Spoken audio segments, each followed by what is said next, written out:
Hey, it's Conrad Thompson. Thanks for checking out the podcast here on YouTube. Be sure to hit the subscribe button and the notifications bell. You'll get a notice anytime we upload some new content. And when I'm not asking Bruce, hey, how big was Batista's? Well, you know. One of the things I like to do is help people save money. And if you're watching this video right now and you're in a 30-year loan, man, you're overpaying your single biggest bill and you may not even realize it. I want you to do a little experiment for me. Take your calculator out, multiply your monthly house payment by 360 payments. That's how many payments there are in a 30-year loan. That big scary number, that's your total of payments. You're looking at that number? You know you can do better. Keep more of your own money right now and go to savewithconrad.com. Or maybe you've got credit card debt. Man, it's not a matter of if I can save you money with that. Your average interest rate on a credit card is more than 20%. And by the way, all the interest you pay on those credit cards, it's not tax deductible. Whereas the mortgage interest, well, that is tax deductible. So if you owe this debt, it's up to you how to pay it back. Doesn't it make sense to get the cheapest rate possible and the greatest tax deduction possible? Find out how much money you can save right now for free at savewithconrad.com. You don't need perfect credit. Even scores in the 500s can be approved, and it's no cost out of pocket. But maybe best of all, we're licensed in more than 40 states. We can help more families than ever before. But how much can we save you? Find out right now for free with a quick quote from savewithconrad.com. Hey, it's Conrad Thompson, and you're listening to Dark Side of the Podcast. And of course, we couldn't do it without the creators of this wonderful series. It's Evan and Jason. Evan, how are you, sir? Good. I'm doing well. Thanks for having us back. Man, I'm excited about this one, Jason. This is a different type of Dark Side of the Ring. Fair to say? It is, yeah. You know, luckily no one has died during this story. And you know, for us, it was like described right off the bat as being almost this kind of like dreamlike nightmare Twilight Zone sort of experience where, you know, a bunch of American wrestlers go to North Korea and, you know, just experience this really surreal situation. So, yeah, we leaned into that a bit. And I think you could tell from the episode last night and the reaction we saw is like people like that kind of, you know, the tone that we took with it. Even though it's a little more scarier and high anxiety inducing, it's kind of more of a fun episode, I think. Evan, I saw a lot of people compare it to like a sci-fi type vibe. Is that what you were going for? Well, yeah, I was just going to say, watching it back last night, you know, with everybody, it was cool because I was like thinking, this really feels like this is our Men on a Mission, you know, episode.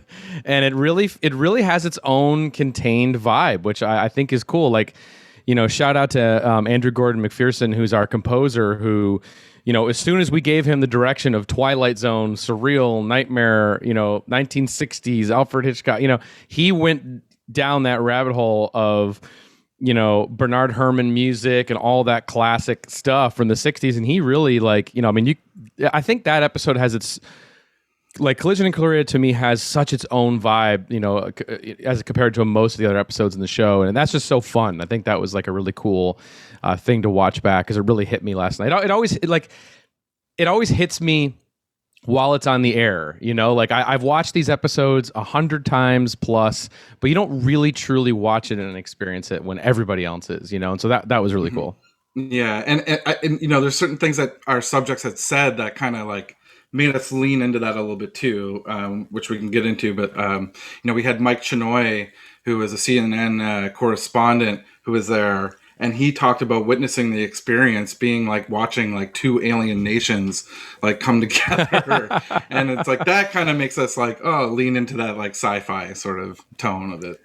And just the fact that like the things that happen in this story are just so surreal. I mean, straight down to the Muhammad Ali marching up the steps and punching and, you know, all that stuff. And then you have this whole subplot of like a you know, potentially like an attempted murder subplot, you know, so it's a crazy story. There's so much going on in this episode, and I don't know what you guys saw, but I saw so much positive feedback about Scott Norton. People really fell in love with Scott. They want more Scott Norton. Evan, me too. What was your experience like with Scott? So, man, Scott's awesome. You know, hometown, you know, Scott and I both from Minnesota. Scott, I'll never forget this. It was like at StarCast. Always goes back to goddamn StarCast. But I was there in Vegas, and I remember like trying to find Eric Bischoff or something, and I found him, of course, at the bar with Scott, and I think Animal was there, and Sonny Ono was there, and Scott Norton was just holding court, and his wife was there, and he was just telling these stories one after the other that just killed me. And I was like, this guy is an incredible storyteller. Like, he is, when you picture like wrestlers in a bar telling stories like this, he's quintessential, in that. So he just impressed me so much. And I just remember in that moment, like, got to get Scott Norton on the show. And that was coincidentally the same moment where Animal approached me about when he learned that this is when season 1 had just aired, that saying, we should do an episode about the Road Warriors. And I was like, hell yeah. And long story short, Scott Norton was obviously involved in that, and we were able to interview Scott for that. But I did throw in a couple North Korea questions because I was familiar. I had read the chapter in his book about him going over there, and I was familiar with some of the stories. And so even back in season 2, we got a couple of questions answered from him on that subject. And it was like, holy shit, this is a story in and of itself. But working with him on this episode was so cool or on this season, because he wanted to get this right. He was so excited to be on this episode and to make sure he was doing it justice, because this really was the most insane thing that's ever happened to him in his life, and like he wanted to make sure he nailed this. So he was doing multiple takes, and things, and he was so into it, and it was just amazing. It was so cool, and obviously, like, just the way he tells stories is so awesome. And yeah, he's just an all around awesome dude. Can't say anything bad about Scott. So I'm curious, were there any? I mean, the reality is you're probably going to shoot, Jason, what, 5 or 6 hours, maybe more. I mean, Lord, if there's a Kim Wood interview, maybe 20 hours, and you're going to whittle it down to like what, 50 minutes or 45 minutes or whatever. So were there some gold nuggets from Scott Norton that just for whatever reason couldn't make the cut? Yeah, definitely. I'm trying to think now because there's, we have like so many different cuts of it. I got you. Oh, you got one? What do you remember of? I got a lot, actually. So, yeah. So Scott, oh man, like Scott Norton legitimately over there in North Korea, I mean, he was a ticking time bomb, and that was one thing that we really tried to convey, was that he was, I mean, from the moment they took his passports, he was so, frustrated. And I think one thing we should say too is that this episode is mostly from the perspective, of the American wrestlers, who I think had very little knowledge of North Korea before actually being in North Korea, which is wild to think, by today's standards. But they didn't really know what they were getting themselves into. They were completely in over their heads. So I think that is where a lot of the entertainment and shock and anxiety comes from in this episode. But it may have even started before he got his passport. I think I recall him talking about like when he saw the airplane that North Korea brought to pick them up.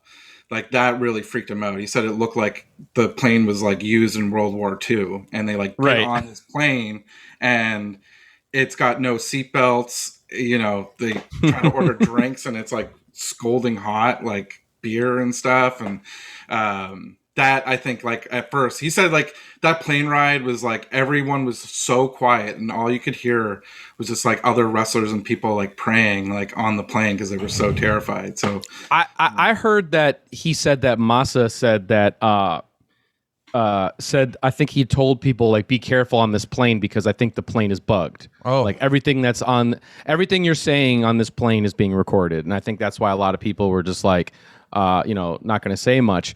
But really quick, one thing about the plane that was funny that Scott did tell us is he did tell us that Muhammad Ali loved Hawk. Muhammad Ali was a fan of Hawk's and really enjoyed his promos like so much, and so he kept.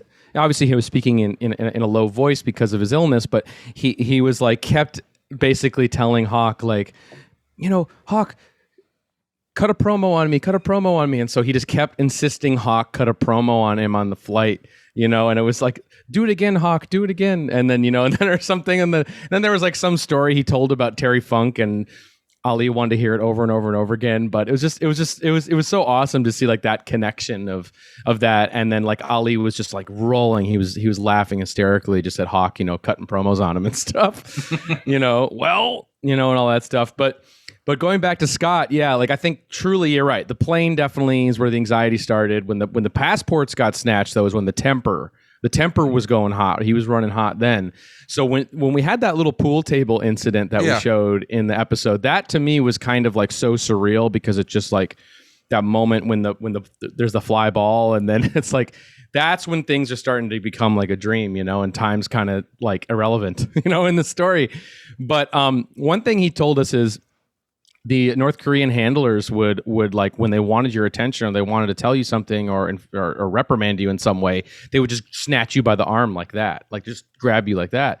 And Scott was so hot at that. And he actually told a story of where one of the North Korean guards was doing that, and he just like hip tossed the guy, just like literally just and like hip toss this North Korean handler, and everybody around him was just like, and this was a constant thing where like Masa was coming over to Scott being like, Scott, you got to keep it cool, man. So I think like over the course of this whole thing is like trying to like cool down Scott. And I think it really took until they brought him into a fucking windowless dungeon, and fucking showed him some guns. This is when he finally like got the message, but that was one thing I remember. I also remember one thing too that was pretty cool is so because this was a several day trip. These guys are doing a bunch of different things, and every moment of time is scheduled. The whole itinerary is planned. They have to prevent them from wandering off like Eric Bischoff did in the episode. So one of the things is that they were going out with their handlers. So it was Scott Norton and Chris Benoit were going around North Korea with their handlers, but they actually ran away from their handlers. And all the streets, if you're going to cross the streets are so wide in North Korea, like it's literally 8 to 10 lanes wide, because every street in North Korea is designed to be basically a landing strip so it can turn into a military base. I think Bischoff talked about it on 83 Weeks. But if you're going to cross the street, you actually do it through these underground tunnels. And it was amazing that, Scott told us a story where him and Benoit were just like ducking the handlers and running through these underground tunnels, separated from them and wound up in some other place in the city, like at some market trying to buy things. But like, can you imagine like those two dudes, like these two white dudes you're seeing, like especially Scott, as like a giant and that stuff. So that was also really crazy. This whole thing is just such a wild misadventure, The whole story is surreal, but the idea that Scott said something on the phone to his wife that got him in that windowless room is really, it feels like a movie, doesn't it, Jason? Yeah. It, like to see that it, because of, what he did, saying something disparaging about North Korea, that's the retaliation, and that, they are all worried, that they're being like spied on and being listened into. And I think, that obviously makes it quite, very real. And for me, it's like, you see Scott and he's like the toughest looking wrestler like I've ever seen. And he's just so powerful. And then to see him be like so vulnerable in that moment, and he's like terrified for his life, and thinks he's going to get killed. Like it is intense. Like, to do like get a knock on your door and then being told to like, just come with us. And he didn't get a chance to tell anyone else that he was with where he was going. And then he's being brought to this like basement. It's like, it's like it definitely, like I got so many comments last night from people saying like, this could be a movie. Like this could be a movie. Oh, of course. It is like it just feels like, these guys are like fishes out of water. It's like the A-Team or something, like just getting thrown into this like, insane situation. It's totally terrifying, but it's also hilarious too, because just like imagining Scott like on the phone, Tammy, you don't understand, this is a shithole, and calling it like the word shithole is what gets him into a fucking dungeon is so funny. Shithole is hilarious. Yeah. But one thing on that story too is while he's down there, apparently I can't remember who told us this, but while he's being interrogated, they actually like ripped apart his room too, and they like removed all the bedding and everything. They removed the phone, of course, and like so they like went through this whole thing. And during Scott's interview, he also reminded us of that his name is Otto Warmbier. Is that his name? He was the guy that just a few years back, I think he was that American or he was European who like was over in North Korea and he tore that poster down. Remember, while he was over there, and then they like arrested him and held him in captivity, and he came back to the States just a few years ago, and he may or may not have been lobotomized or whatever, because they said he came back and he was totally changed. And Scott was like, man, like if it weren't for Inoki, or if it weren't for Muhammad Ali or Inoki, like I'd still be there, brother, and stuff like that. So when you put it into that perspective, like, or if that could have been Scott, like, I mean, it could have been Scott, I mean, calling it a shithole. I don't know. Yeah. And then from that point on, he becomes like the voice that like whenever another wrestler starts acting up, he's like, guys, like, take it easy. You don't understand they are for real. Yeah. You mentioned Inoki, Evan. This is, listen, some of our listeners probably just grew up on WWF and WCW stuff, and they're not familiar with who Inoki really is and what a landmark opportunity this is for Dark Side of the Ring and Vice and just everyone involved to have him on the program. Can you sort of contextualize why that's a big deal? And then do you have any stories you can share about, how this came together, where you landed the big fish, so to speak? Well, I mean, Inoki is an icon and a legend in every sense of the word in wrestling, but also beyond. I mean, he's really one of the bigger, legendary celebrities of Japan, because I mean, he obviously had the iconic wrestling career, but he also moved into politics and just kind of transcended that world. I mean, he's a very, very well known figure in Japan. I mean, he was a member of the Japanese Diet, which is like the Senate. He was, just a hugely, hugely influential figure in Japanese wrestling. I mean, he was a longtime promoter of New Japan Pro Wrestling, and so. Inoki for us has always been somebody, just so captivating. Like when you see him in the ring or just his look, I mean, he looks like an actor. He has that face that's so, I keep saying the word iconic, but it is.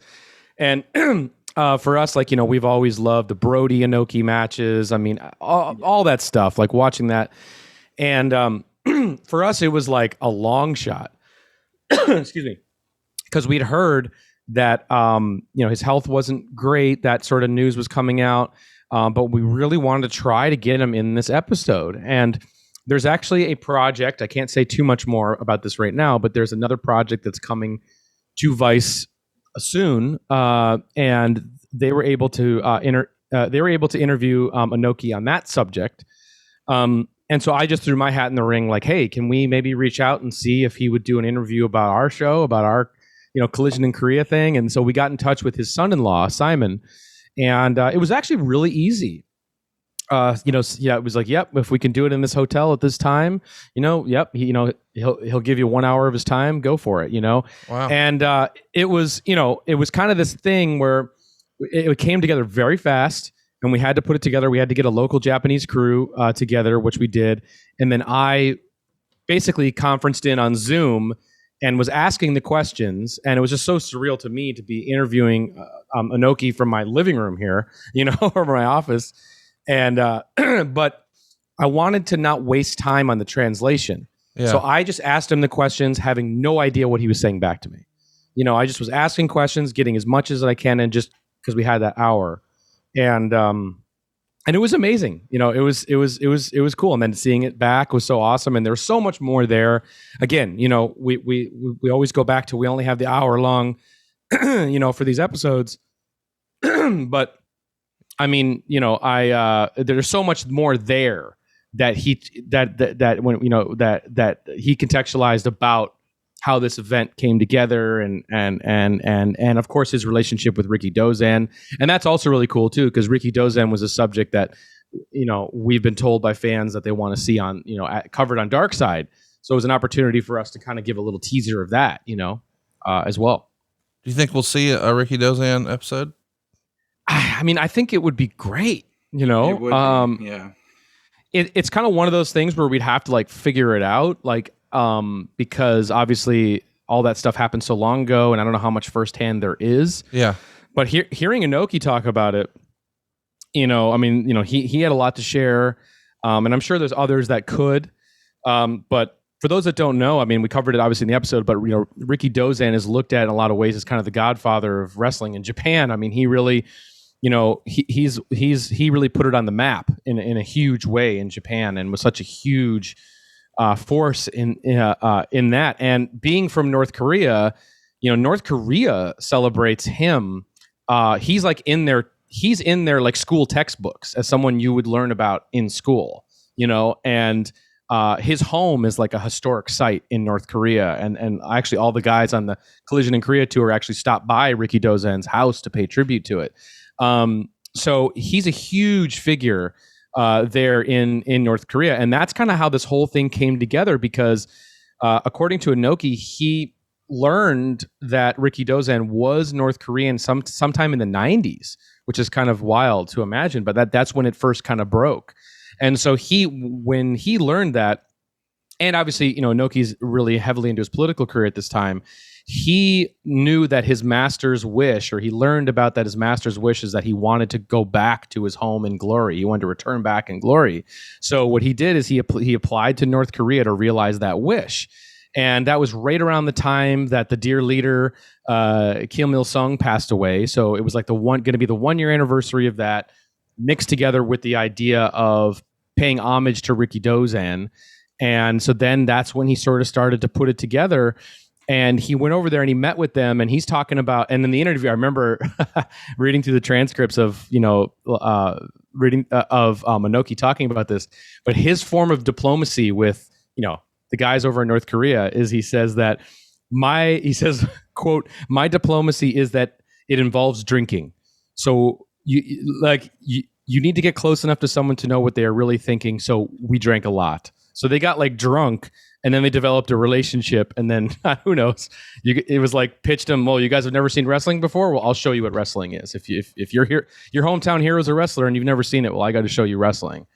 And that's kind of how the genesis of this whole thing came together. Yeah, and like Rikidozan too, he kept it a secret, you know, that he was Korean. And in Japan, he was just so huge. Like they had like restaurants and bars and clubs that like he owned. And so, you know, there was a little bit like they protected that like for a while. Like, you know, you'd hear stories about like Rikidozan, like after matches where he would be like, you know, he's all juiced up. He would like go back to his club like right after, like covered in blood, and, you know, just even work his employees, you know, there. So yeah, there's so much to his story that would make like a really great entertaining episode. Totally. And well, one of the crazier, like surreal things about his death that, you know, nobody that we interviewed really recalled, but like the legend is that he was stabbed with a piss-soaked knife. You know, like that's like the craziest. Like what? Like if you read about it, it's like, yeah, it was a urine-soaked blade that he was stabbed with, which is like what? But it's out there. Yeah, type that in your Google machine. He didn't die like right away from the stabbing. Like he had surgery, and his doctors told him to like stop drinking and stop eating, or not, you know, be careful what you eat. And he just continued to live his life, like, you know, right after the surgery. And then he got like a stomach infection, and it died from that. That's right. So listen, you landed the big white whale. You got Inoki. Who did you want for this episode that you weren't able to get? Oh man, so many. Well, I mean, it would have been awesome to get Flair. You know, I mean, Flair. Everyone talked about Flair being so distraught and anxiety-ridden throughout the whole adventure. You know, like Flair was really freaking out about the plane. He was freaking out about the passports, and he was on edge the whole time. And I think also.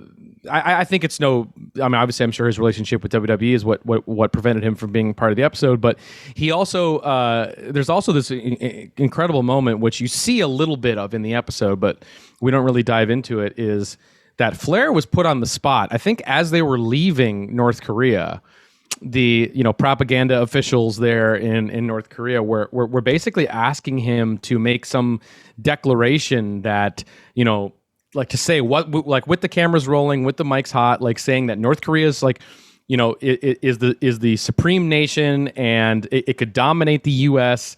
And he was basically like, that doesn't work for me, brother. I'm not saying that, and it was kind of a really tense moment. And I think that like they had to kind of negotiate. Well, what if he says this instead? And I think he said something about like North Korea is a beautiful and peaceful country, and his excellency Kim Il Sung will always be with us. I think that's the line he took, but they really wanted him to disparage the United States. And I think it came down to Flair being like, that's not going to work for my gimmick or something like that. Yeah. So there's like another like crazy story he told where like I heard it would have been great for the episode where, correct me if I'm wrong, it's like him and Ali like went to like some really big, dinner, just the two of them. And there was like a high ranking official who was like telling them that they could destroy America like anytime they wanted.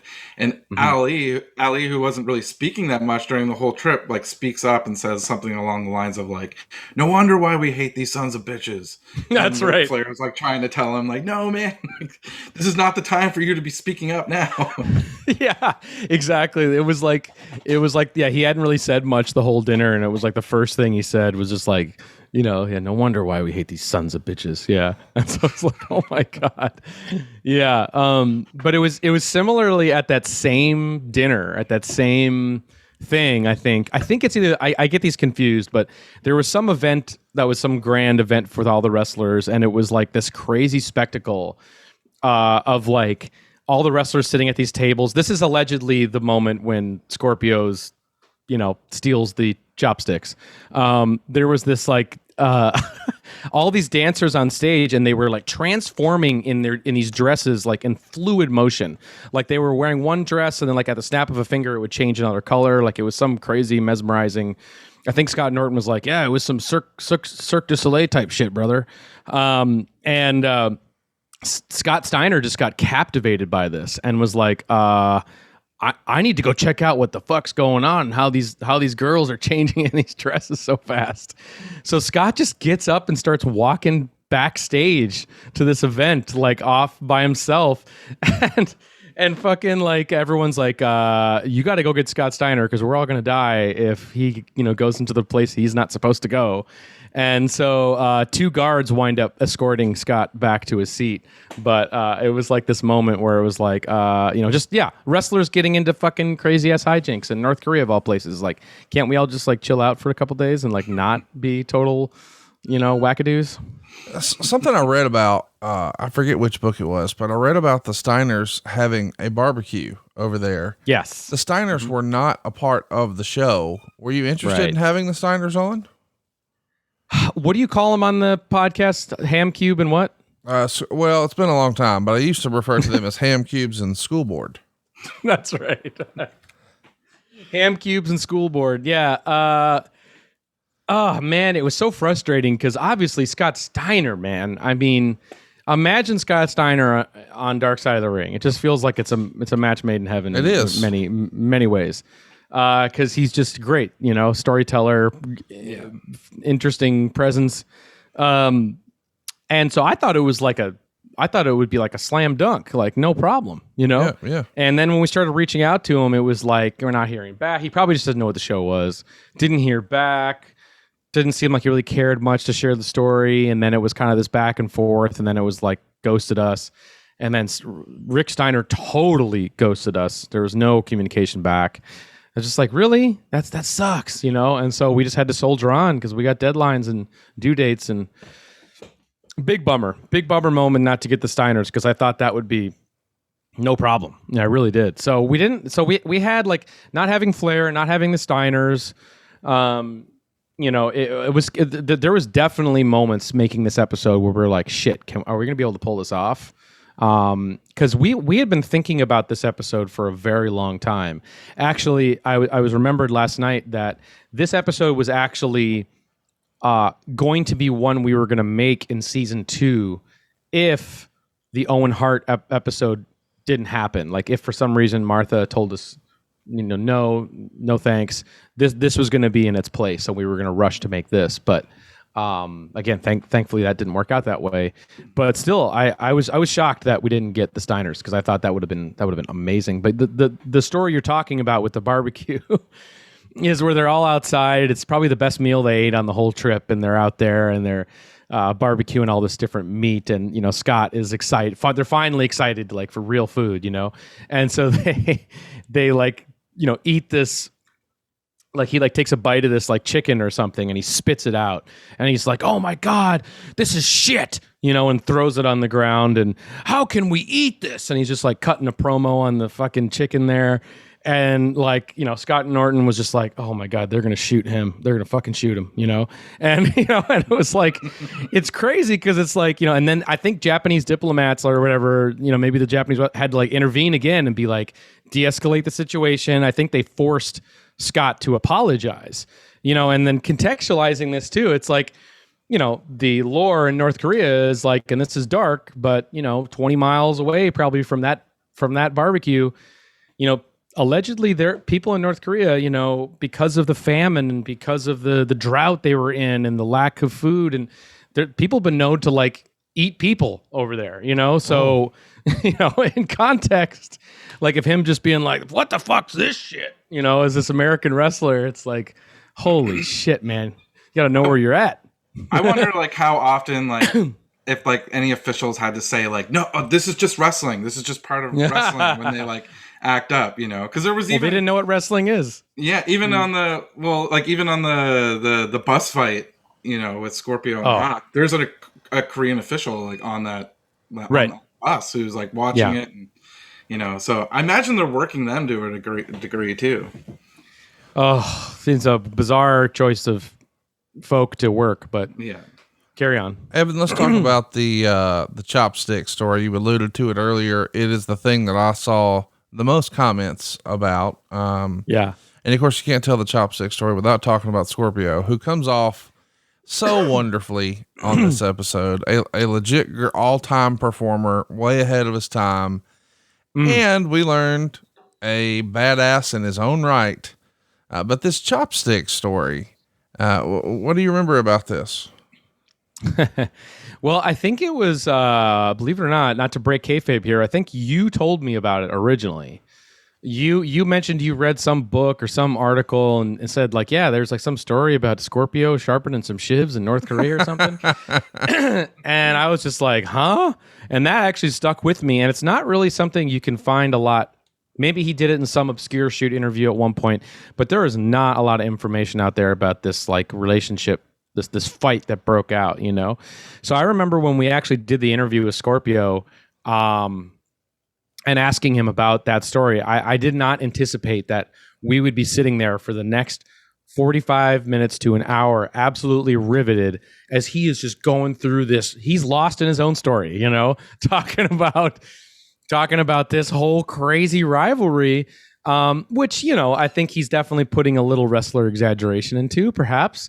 But, I think, like when he's talking about he's got his eyeball halfway out in the bus. I mean, I don't know, but it definitely was entertaining and kind of eye opening and just like, whoa, this is what is going on here? Like you're sharpening shivs in North Korea. This is insane. Like I just couldn't believe it. I remember when we filmed that interview and he was going off for about 45 minutes to an hour. I was just like, whoa, this changes the game for our episode, like in a huge way, because it adds like a total another subplot. And then I remember when we interviewed Scott Norton about it, obviously, who was very, very close to Hawk. And I'm sure Norton was getting hot watching it last night, seeing Scorp talk about kicking Hawk's ass, because we all know what a badass Hawk is as well. But, Norton, I remember he was just like, God, I just really hope this isn't a big part of this episode. Really? Like he did say that. Yeah, because he was there for the bus fight. That's the only thing he was actually physically there, I think, for or remembered, was when the bus fight broke out. Because you hear him talk about it in the episode. But, obviously, Mike was battling the hepatitis C at the time and, was not in his typical fighting fashion. Yeah, it's just of all places, guys. I know, like, knowing what we know now, like obviously, internet wasn't what it was back then, but to know what we know now about North Korea and to think you could, make a shank and stab somebody and move on with your life is beyond. I mean, perhaps that's what we're saying, guys, here. The word shank, just that in and of itself is so like, wait a minute, what? Yeah, I'm going street on this guy. I got to make him a shank. And I love when he's like in that scene last night. I popped all over again for this. It was when he's like, we're backing up into the elevator. I got my shank with me. It's just like, Jesus he's got his Christ. hand on it like he's like a cowboy walking back into the... One of the things that the Dark Side has become known for is the recreations, and it's sort of dramatic and surreal and all these other descriptors, but you guys do a great job with it. But one that stuck out to me that I wondered, because I knew some of the backstory, how did you just very quickly throw together a Ric Flair robe? Because you did a good job. Well, knowing that a thing or two about Ric Flair robes, Conrad, our costume designer, who we should shout out right now, Sarah Morden. She's she kills it on this show. We couldn't do it without her. She's not a wrestling fan. I mean, now she is. But when we started out with the show, it's a tall order to make a lot of these costumes, and she's had to make so many robes and fabulous Rougeau robes, all these costumes that, for all of these different characters that we bring to life. And, we're shooting, 3 or 4 episodes worth of reenactments in one go. So she's very, very, very busy. I remember going into this block of shooting these, episodes, because she was doing Pillman, she was doing Nick Gage, and all different types of looks there. We just wanted to take some of the burden off of her, because you look at a Ric Flair robe and you're like, Jesus Christ, this is very elaborate. So I called Conrad and was like, where I can get my hands on a real Ric Flair robe, or is there someone out there who's got like a replica or something we can use, and we can FedEx it up here to Canada? And you actually found us the legit purple robe that Ric Flair wore in North Korea. The actual one that he wore. Yeah, it all goes back to StarCast. It was at all the StarCast. You could put it on, get your picture with it, the whole thing. And so when you were like, hey, do you know where that is? I'm like, no problem. But then, of course, we know it gets hung up in customs. It doesn't make it. But when I saw the shot, I'm thinking, no, wait a minute. The robe's not there. How the hell did they do this? Yeah, so like you said, it got held up in customs because of the pandemic, and so it sucked because we couldn't get it in. So then we had to tell Sarah, like, shit, we need a robe. And she sat there and basically freestyled that robe, which is insane. Yeah. Great job. I couldn't believe it. She creates magic for us. I'm not talking some Muhammad Ali magic tricks. She creates real magic. Hey, that's real magic too. Okay. No, he gives up the magic trick in the shot. Did you see the magicians getting pissed off that he gives up the trick? Yeah. I did not see and that. I don't care. I'm fine with giving it up. Like, I don't care. Yeah, you're not a magician guy at all. No, not at all. No. Nope. But anyway, unbelievable that she was able to freestyle that out, because I think it looks great in the show. And yeah, it would have been, yes, to have the real fucking robe that was actually fabric that was in that fabric that breathed the air of North Korea, to have that on our set and in the show as like a crazy fact would have been cool. But I think it's also just a testament to her ability to just like, she's such a wicked, seamstress. She can put anything together. It's amazing. She's super, super, super talented. So it's amazing. Let's shout out some other people who were sort of the unsung heroes of this episode. Jason, do you want to rattle off some of the key behind the scenes staff and personnel who made this possible? Yeah, definitely. Andrew Powell, our DP, he's been shooting like the majority of the whole series. He's absolutely incredible. Jason Cook, who was an editor on the episode, he's like one of our head editors, and kills it on every episode he works on. And can I say one thing about Jason Cook? Yeah, just real quick. This episode, full disclosure, was one of the hardest episodes to actually edit. Like, there were times, it happens every once in a while on the show where we start seeing the early rough cuts of it, like of an episode, and you're just like, is this gonna work? Is this gonna be entertaining? Is it gonna be boring? Is it gonna be just information, or like a Wikipedia page? And that's the last thing you want, with an episode like this. And there were many times where I was just like, oh my God, I don't know. I've seen those early edits, where I was like, I don't know if this is gonna make it. And Jason Cook stepped in, and he's been with Jason Cook edited the Benoit episodes. He edited the Owen episodes. He's one of our main editors, and he stepped in and took it over and fucking gave it a whole new life, and really got that vibe, that Twilight Zone surreal vibe. He got into it. It was a really hard episode to put together, to set up with all the information, all the players, WCW, New Japan, North Korea. How's this whole thing coming together? And I think it's put together quite beautifully. I remember just even the Inoki intro. We did so many versions because we were so self-conscious about like how we were, are we putting over Inoki enough? Like we need more time to put Inoki over. I was like, I remember like so many cuts of that, just because like we, that meant a lot to us, that we, represented him in the right way. Yeah. So yeah, Jason Cook, we talked about it at the top, but Andrew Gordon McPherson, I think our composer is, such a huge part.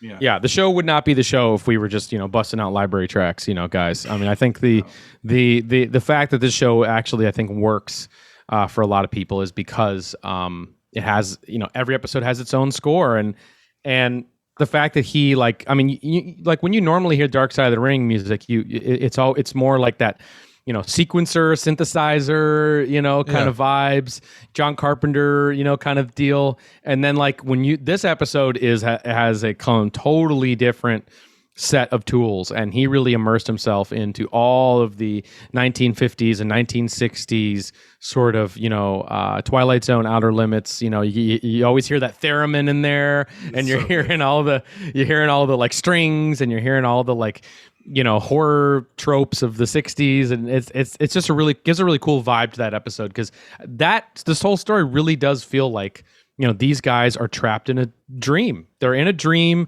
And they all probably, as soon as they got home, they probably that whole trip, I bet, felt like a dream to them, in hindsight. And that's what we really wanted to lean into, is that this is we're going to take their stories and we're going to make it into our own Twilight Zone episode. That's what we tried to do. Yeah. And Andrew's going off as a composer. Wait till you hear the score for the Grizzly Smith episode. It's that's been my favorite score. I'm playing that every day. It's awesome. Yeah, it's one of the best he's ever done. I know we're getting ahead, and we're going to talk about what's coming up next. But in a few weeks, we will see the Grizzly Smith episode. Jason, is that the darkest episode of Dark Side of the Ring ever? Maybe. I think so. Yeah. It's I think so. It's that's the one that has probably like haunted me the most this season, and the one that's just like stayed with me the most. And like I said, like I'm a huge fan of Jake the Snake Roberts. Yeah, like, he was my, I got a poster of him on the wall back here, and so does Evan. I see it. So do I. And I've seen every documentary, every piece, every shoot interview with him. And so what I'm really proud of with our episode is our episode doesn't retread any of that information. It's all new stuff. It's all new, and it's surprising kind of that it's taken this long to get this story out. Yeah. And I'm really looking forward to what people think of it. A lot of shame. It's a dark one. Yeah. So that episode, but to bring it back to Andrew, the score on that episode is absolutely, I think, possibly his best work, but I mean, there's so many great stuff that he's done for us. Let's bring it back to Collision in Korea. Yeah, go ahead. You had a lot of time to shoot with Eric Bischoff for this season. Oh yeah, you've shot with Eric multiple times, and I saw a tweet that you sent out, Evan, and I joke with Eric on and off the air on 83 Weeks that our dude lives in a postcard.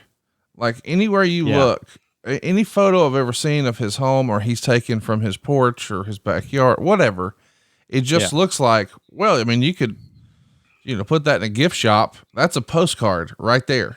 He has maybe the most picturesque setup I've ever seen. What say you, Evan? It's absolutely amazing. It's took my breath away. Actually, I remember we were because we're, like I said in previous episodes, this season we're driving around in an RV. So we're we're driving around the country. I think we were coming out of Denver. I think we drove from Colorado up to Wyoming. I think is what our trajectory was, and that drive is breathtaking, by the way. But once we got to Eric's spot, I was just like, "Are you fucking kidding me?" Because I hadn't seen the pictures. Yeah, I didn't know. And we're rolling up there, and I'm like, "Are you fucking kidding me?" And then I go into this house. I see the view out of the back windows. I don't know if Conrad, you've ever been there. I haven't, but I've seen photos of the bar and all that. He's got a setup, dude. It's ridiculous, and the bar is the bar that's in the back of his interview shot that you can see. Yeah. That's like an Old West, legit from the Old West bar. I can't remember the year, but he knows it's 1800s of some kind.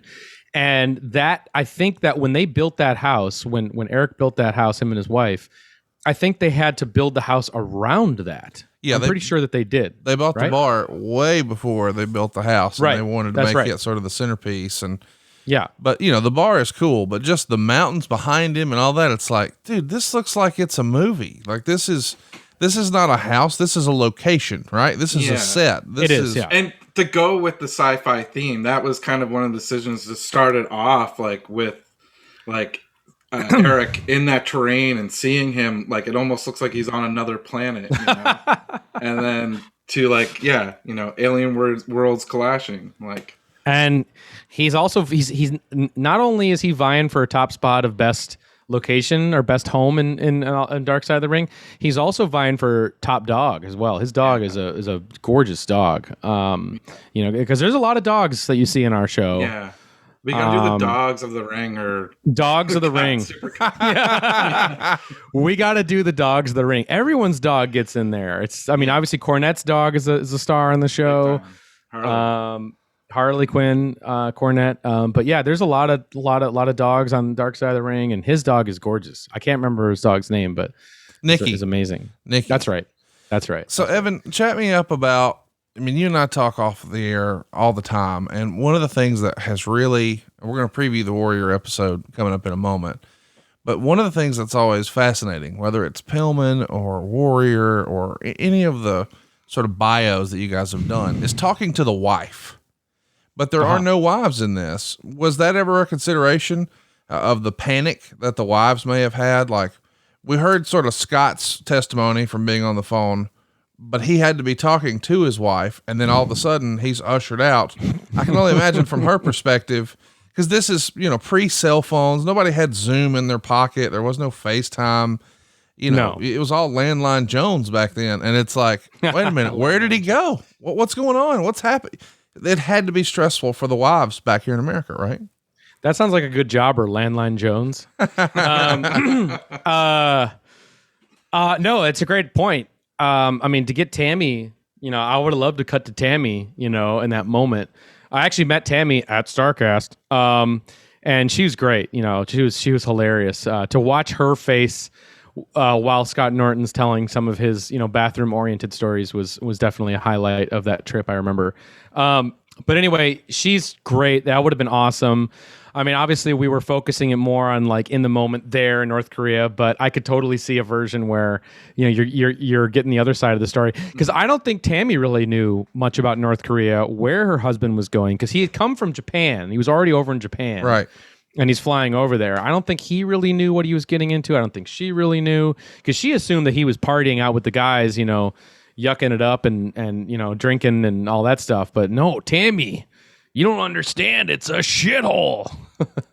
Yeah. I don't know.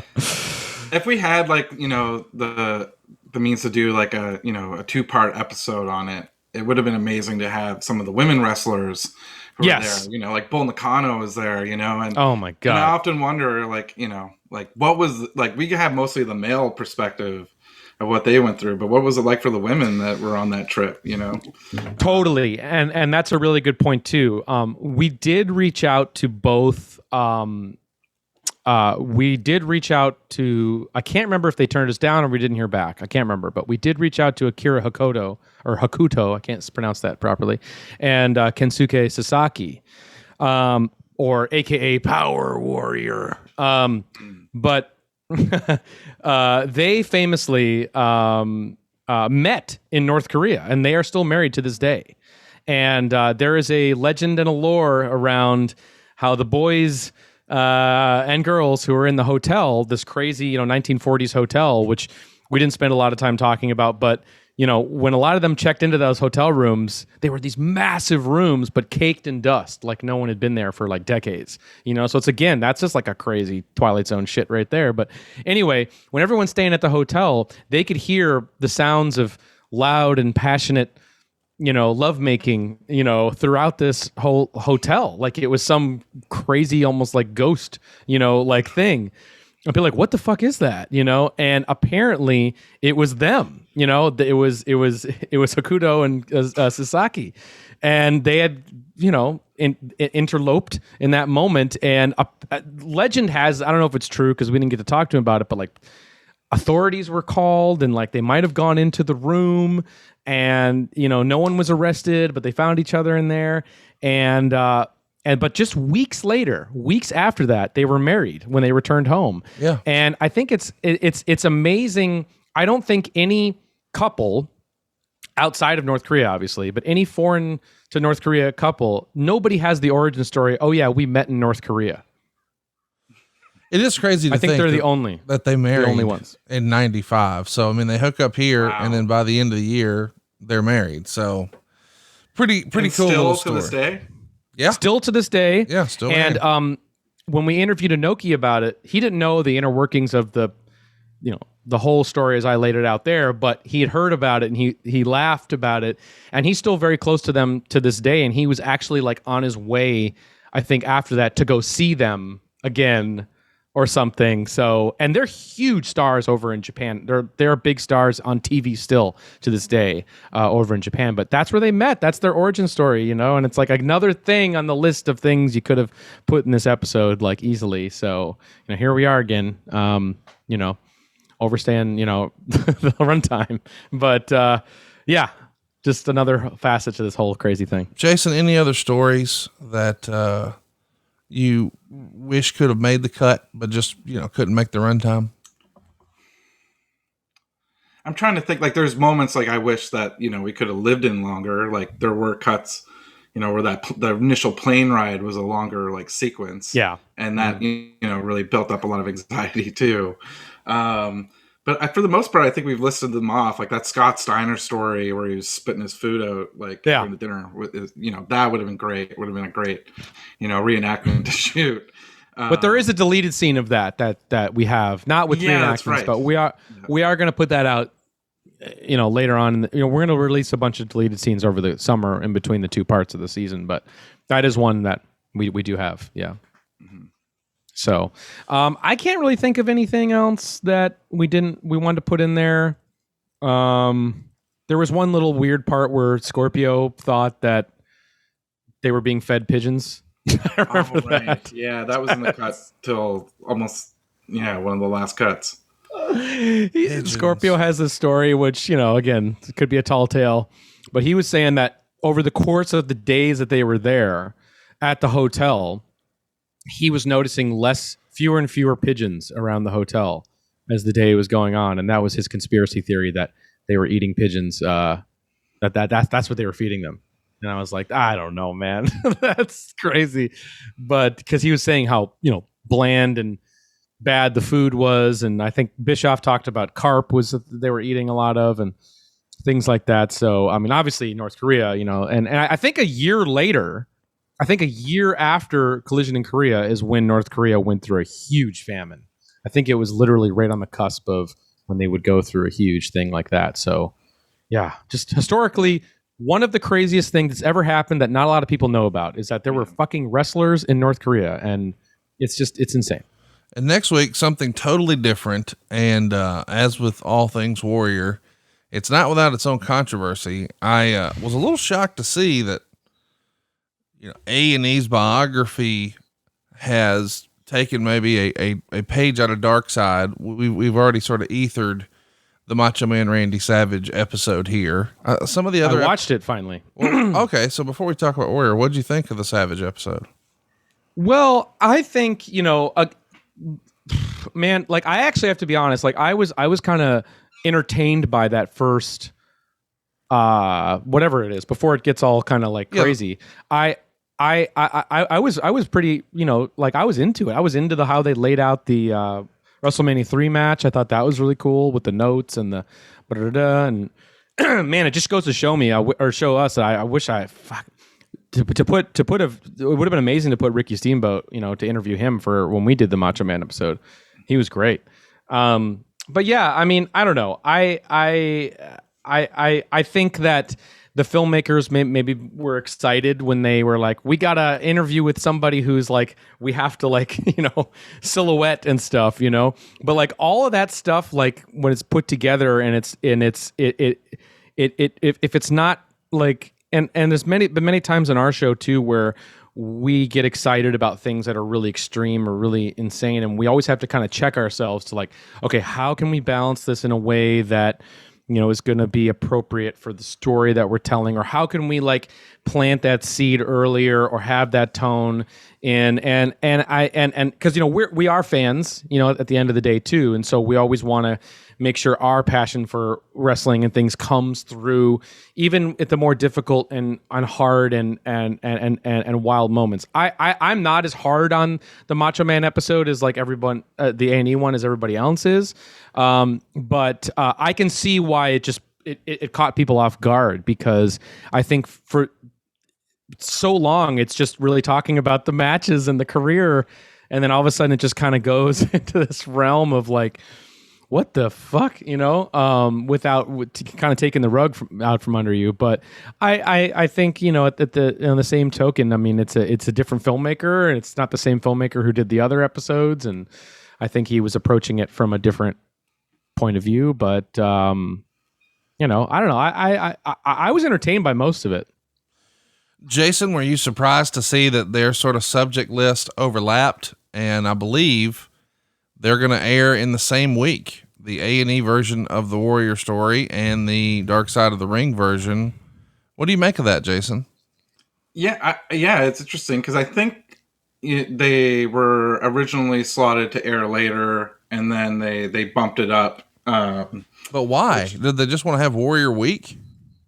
Yeah, I don't know. Maybe they want to beat you to the punch. There's like maybe there's. I think that's what it is. Yeah, I think that because you can look on Google that I think it was originally announced, their Warrior episode, A&E's was originally announced for later in June, I believe. It was like late June or something around there. I don't know exactly, but and honestly, while we were filming our Warrior episode, we had no idea that there was another Warrior doc being made. I had no idea. And so I saw it was late June, and I was like, cool. And then all of a sudden, a couple weeks ago, I'm like getting messages from people saying that, oh, it's coming out now before ours. Wow. And I was like, oh, that's interesting. So, I mean, one can only assume that they saw when we announced our list of episodes, and they just wanted to be first. They wanted to be first, and they didn't want. I'm assuming, this is not verified fact, but I'm assuming they didn't want people to get either they're concerned about what's in our episode, or they just want. If audiences are going to sit down and watch something about the Ultimate Warrior, they want to be first, so there's no Warrior fatigue or anything, and people just want to see that, and maybe they won't see ours. I don't know, but I do think that the Ultimate Warrior is one of the most polarizing, controversial, enigmatic figures in all of wrestling. Yep. Maybe the most hard to pin down legacy, the most hard to pin down who the fuck was this guy out of anybody in wrestling. And I think it's very appropriate that the Ultimate Warrior has 2 documentaries coming out in the same week. I can't think of another wrestler where that would be more fitting. Yeah. And so I think it's going to be interesting. I'm going to be watching the other one. I'm curious. I because they obviously have, they have an hour and a half runtime. I'm curious what they're going to be talking about for an hour and a half. They have so much resources and accessibility too. So that's true. It'll be interesting. Jason, if you had to guess, are they going to be controversial, or are we going to hear about what a great human being Jim Hellwig was? I don't know. I tend to think that they're going to probably show, other sides to him. They have a Warrior Award. I want to remind everybody. Yeah. And I think that, what we saw with the Macho Man episode, it's like, that kind of made me think like, oh, maybe they will like go down. No chance, buddy. His, Zero chance. Size. Zero chance. So? No, not with the Warrior. Well, it's different filmmakers. Well, not just that, but I'm saying, Dana Warrior's going to be all over this thing. You know that. And that award is a thing. There's zero chance they're going. If there is controversy, it won't be a 15-minute burial like the Macho Man one was at the end. But maybe they'll try to give reason to it or show that, maybe he changed. And I'll tell you. The Warrior Award represents, like being able to change and be a better person. I don't know. Seems like that's what they were insinuating a little bit with that trailer that they put out. I don't know if you've seen that. Yeah. But one thing, just to talk about the Mach thing for a second, the A&E thing that I think kind of dawns on me with this whole thing is like, it is interesting because it's like, I think the producers of the A&E Macho Man probably are somewhat fans of wrestling or were fans of Randy at some point, and for us, like being, obviously look, Jake's behind me, all my Hasbros are there too, we're diehard fans. And I think it does come to an interesting discussion point of like when you're making these documentaries as fans and how you reckon, with your fandom, as you're making it. And I think that like for them, it's like, I don't know, it is kind of a weird thing of like for us, even I think we find ourselves like at this point of like, we're fans of all this stuff, but there's a threshold you have to cross where, you have to kind of put the fandom to the side and you have to get the story, and you're telling the story and, from a journalistic point of view, perhaps sometimes where, maybe the things that you're putting out there aren't in the best interest for your fandom or the fans of said thing, and so I don't know. It is difficult for me with the Macho Man A&E thing because I don't know, maybe, there is a story to tell there, that may not align with all of our fan appreciation of this person. And I think that's even more evident now going into the Ultimate Warrior episode, because I know for Jason and I growing up as huge Ultimate Warrior fans, there's a lot that you have to reckon with there, I think, in the complicated history of Jim Hellwig. I mean, one of the more complicated figures in wrestling. So I don't know. I kind of do. I see the Macho Man anything kind of from both sides. I think maybe tonally they could have made it work a little better, just in the filmmaking. And I mean, we've been guilty of that too sometimes. But like, I don't know. I think there is a dynamic there that is a little awkward. If you catch my drift. Well, I was going to say before you talked more about Macho Man, Jason, I got to get international calling enabled so I can bug you like I do Evan, because I was fortunate enough to see this screener of the Warrior episode, and I told Evan when we were done, dude, that's the best episode of the season so far. Wow. And I still feel that way after seeing the Grizzly one, which is a way different episode than anything you guys have ever done and way dark. And I really enjoyed the Pillman one, and the Nick Gage one was fun, and Collision Korea is fun. But this Warrior one, I felt like, and I don't want to spoil anything, but there is so much new information and a new perspective, if you will, that nobody has ever heard. And there's a couple of scenes where I told Evan, I said, I know some of the guys sort of lean negative, like you can imagine, but there's a couple of scenes where you're like, man, it had a redemption story right there at the end. It had a happy ending. And a good wrestling match makes you stand up and then sit back down and stand up. And so it's that roller coaster of emotions. And that Warrior episode, I felt like you guys hit it out of the park, Jason. Oh, thanks, man. Like, was Warrior somebody that like you were always like fascinated in? Yeah, absolutely. When I was, for my 9-year-old birthday party, I had an Ultimate Warrior cake. I had the Ultimate Warrior poster at my house. I have, to this day, I collected a pair of Ultimate Warrior trunks. I don't normally collect trunks, but it was like, I got to have that. And I've got a logo plate. So those old world titles, you had like obviously the center plate and the 2 side plates, but then usually it just said WWF champion on that logo plate, but he had a custom one that said WWF Ultimate Warrior. And it was his actual one. So I've got it framed here in the office. Here, I'll show you. Yeah, bust it out. Please. Got some. So there it is. Oh, wow. Oh, that's amazing. And so that's incredible. I'll just keep it framed here. Wow. That was beautiful. Anyway, yeah, he was one of my guys. And so, it's one of those things where people say, oh, don't ever meet your heroes, because I had, one experience with him that was not good. Really? And I was just sort of tainted from then on, but I was fortunate enough to be at that Hall of Fame and that WrestleMania and that Raw afterwards. And I was with everybody sort of has a wrestling friend. You guys are probably each other's wrestling friend. Well, my friend is a guy named Clint. And so that was our first WrestleMania, and it was his favorite wrestler growing up and one of my favorites. So we were there, and it was just like, a day later he's gone. And it's like, how did this happen? How could this be? He was such a larger than life figure. So yeah, I went into it, sort of, I've got my opinion formed of the Ultimate Warrior, and dude, you guys had so much new stuff and a new perspective. I think it's one of the best episodes you've done. Certainly the best this season. I mean, to me, it's up there with your Brody one, which you guys remember is my favorite. I mean, it's a totally different story, but I didn't grow up a big Brody fan. I learned about Brody as an adult, but in my heart, I'm still a little 9-year-old Ultimate Warrior fan who was a little disappointed once upon a time, but my goodness, what an episode. And I haven't seen the A&E one, but here's a spoiler. Yours is better. Well, thanks. Well, it's cool. Like, cause I definitely share kind of like a similar, sort of feeling and upbringing, loving, Ultimate Warrior. And so, same. For me, this episode wouldn't have worked without getting Sherry Tyree, his first wife, who is really the one that fills us in and all this information about Jim Hellwig that we've never heard before. And, maybe it'll give people a better understanding of like how we kind of, went through his life and how he handled relationships with other people. So yeah. I think I'm interested to see how these two docs play out. It's kind of, exciting.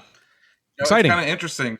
Yeah, it is exciting. It's going to be like Evan, you said, for anyone to have 2 documentaries coming out at the same time, it's really great that it's the Ultimate Warrior. Yeah, exactly. And I think too, oh shit, what was I going to say? Oh boy, I think here's the deal. Ultimate Warrior comes out this Thursday night on Vice. Every Thursday night is Dark Side of the Ring. Next week is going to be Grizzly, but you do not want to miss this Ultimate Warrior episode. It's my favorite one of the season, and I'm not just saying that. And I also want to mention, I know you guys need to lay out on this part. I stumbled across something called Dark Side of Football, and I was so excited. Season ticket holder to Alabama, never miss a game, huge football fan, played football my whole life, football and wrestling. And I'm thinking, holy cow, Dark Side of Football, I'm in. I'm out. Not good. So they have bastardized your Dark Side name over there at Vice, and they're checking boxes, and we got Dark Side of Football too. So that was a gig to somebody. Dark Side of the podcast is you guys' passion, and that comes through. And I don't know that I appreciated that more than actually sitting and watching Dark Side of Football. It gave me a whole new appreciation for Evan and Jason. And then I watched these A&E biographies, and as you pointed out, they probably are some wrestling fans involved with that, but they are there, in my opinion. It's, we're doing this, and now next week we're doing that. You motherfuckers, you wake up, you eat, you drink, you sleep this show, and it comes through. And I probably took that for granted until I saw someone else do it, and then it was like, oh, this is not the same. And anyway, I know I probably said some things there I shouldn't have for your partners, but I just wanted to pat you guys on the back and say, I can see now more clearly than ever how big of a passion project this is for y'all, because whatever you're making for doing this, you divide it by 24 hours a day for a fucking year. It ain't a lot per hour, so to speak. You're not doing it for the money. This is something you really care about. And I just thank you guys for bringing us this, because it's the best part of my wrestling fandom every week, watching Dark Side. Oh, wow. Oh, wow. Thank you. Amazing.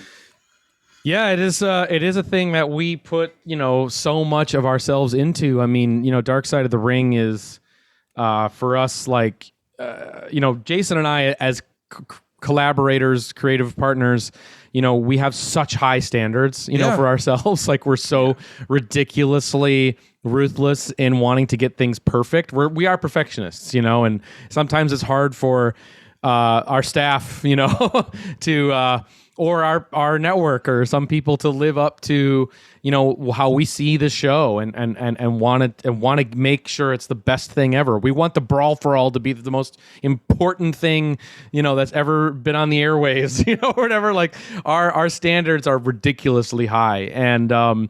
And we push ourselves and everyone else for that too. And, and I'm glad it shows. I mean, it is, there's a lot of moving parts in Dark Side of the Ring that a lot of other shows don't have, and maybe in hindsight, going back to the original plans of the show, maybe we would have tweaked a few things. But I mean, you have the interviews, and then you have the reenactments, and then you have the original score that's made, and then you have, we're shooting all the archival off a vintage television set, like that's what we really do. We actually take all the archival and we dump it, to something that an old television can play, and then we film it off the old TV, so we're just like real crazy aesthetic junkies, for this show, and wanting to get every little piece of it right. And, so we're just super thankful that it's, that like people dig it, but it's a hard show to replicate. And I think that anyone coming in to doing that, I think most producers would look at what we do and be like, holy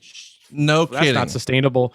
That's not sustainable by any fucking metric, than what we're used to. They'd probably look at what we do and they would be like, this show needs more money. It needs more staff. Yeah. This is ridiculous. I can't believe what you guys do and that you do this. How masochistic you guys are to yourselves and to the people that work for you. Probably, so I think it is like, for another team to come in and to do that, I think they would just be instantly like, yeah, this ain't worth it. It ain't worth it. Yeah. And Evan and I were there to get these stories from people, and people are telling us, some of the hardest moments that they've ever gone through in their life. And for us, we don't take that lightly, and it's got to be put on that pedestal, that represents it to the best it can be. Because if it doesn't, like, Evan and I are going to be haunted by it, and we regret it every day. Like, there's things from season 1, like an edit or something that we missed, that we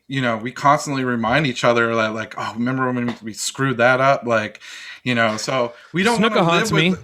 Yeah, we don't want to live with that stuff. Yeah, definitely. So it's like we have to go that extra mile, to do it. And it is our, it's our baby, and it's it's our favorite show. It's if I were to want to work on any TV show that's on TV, it's going to be Dark Side of the Ring. So we got to bring it.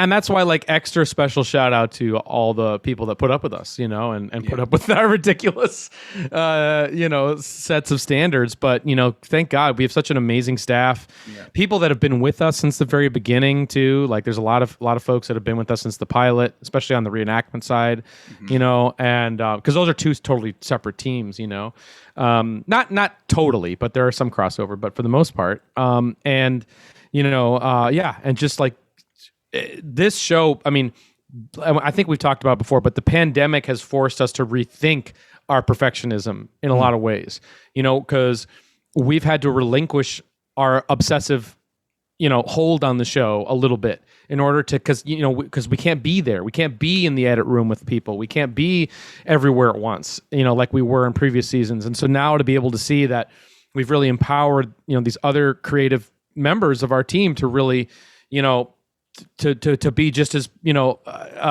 intense as we are with the show, and it's really showed us like, okay, we can chill now a little bit, and we do have some really talented folks here that can carry this show too, and that's been eye-opening and amazing, and I've learned a lot in this process of making this. This season's been wild.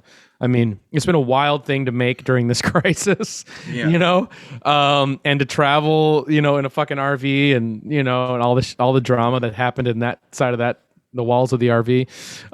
It's John Zandig, and all that stuff.